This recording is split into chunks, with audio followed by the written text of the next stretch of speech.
Assalamualaikum warahmatullahi wabarakatuh. Kami dari kelas B Hukum Internasional. Kelompok kami akan menjelaskan tentang apa itu Kastil Doktrin. Sebelumnya perkenalkan, nama saya Felicia Devita Wardani dengan NIM 131230095 dan rekan saya. Perkenalkan, nama saya Muhammad Aditya Nugroho dengan NIM 13123000092. Perkenalkan, nama saya Sendarna Jalarasati dengan NIM 13123000093. Perkenalkan, nama saya Anggia Norta dengan NIM 13123000088. Perkenalkan, nama saya Nayaka Nabil Abimata dengan NIM 13123000080.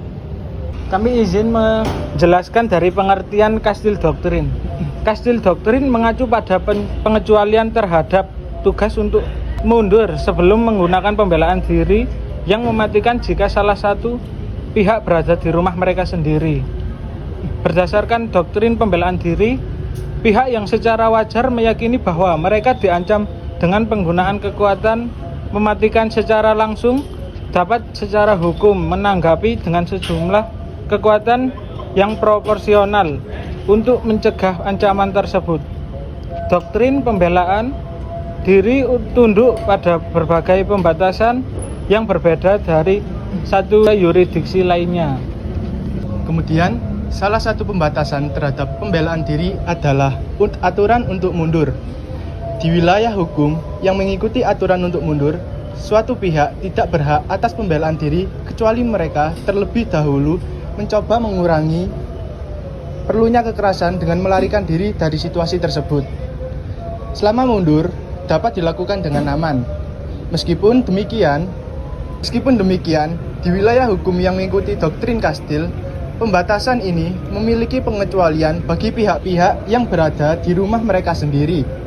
Suatu pihak yang berada di rumah mereka sendiri tidak memiliki kewajiban untuk mundur dan oleh karena itu berhak atas pembelaan diri selama persyaratan pembelaan lainnya terpenuhi. Baik, selanjutnya, mengapa Kastil Doktrin tidak berlaku di Indonesia? Karena sistem hukum dan filosofi hukum yang dianut Indonesia berbeda dengan negara-negara yang menerapkan prinsip tersebut. Seperti Amerika Serikat, berikut beberapa alasan utamanya. Yang pertama, yaitu sistem hukum yang berbeda di Indonesia menganut sistem hukum civil law atau kontinental Eropa, yang lebih menekankan pada peraturan perundang-undangan tertulis.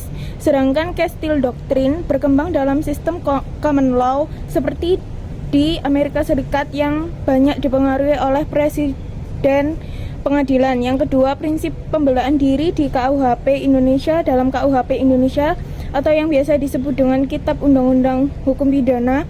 Pembelaan diri diatur dalam pasal 49 yang menyatakan bahwa seseorang tidak dipidana jika melakukan pembelaan terpaksa untuk diri sendiri, orang lain, kehormatan, kesusilaan, atau harta benda. Namun pembelaan ini harus proporsional dan seimbang, artinya jika seseorang membunuh pencuri yang tak bersenjata dan tidak mengancam nyawa, bisa tetap dianggap melanggar hukum.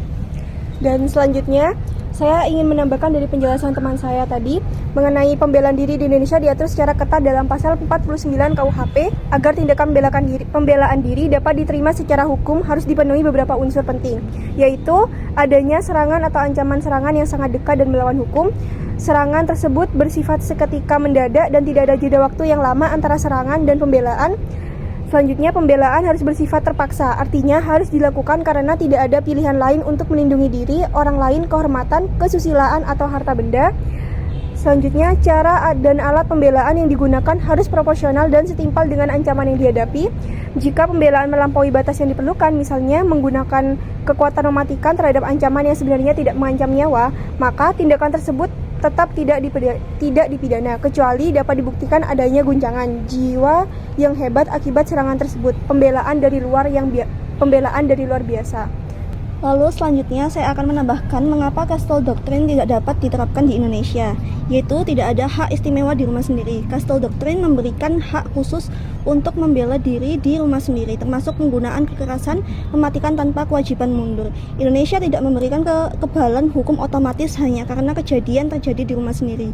Penilaian tetap dilakukan apakah tindakan pembelaan itu proporsional dan perlu. Lalu selanjutnya lagi, nilai sosial dan budaya.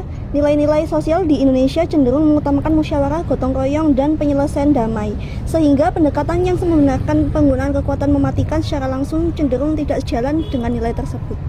Baik, itu saja penjelasan dari kami, semoga dapat dimengerti. Terima kasih.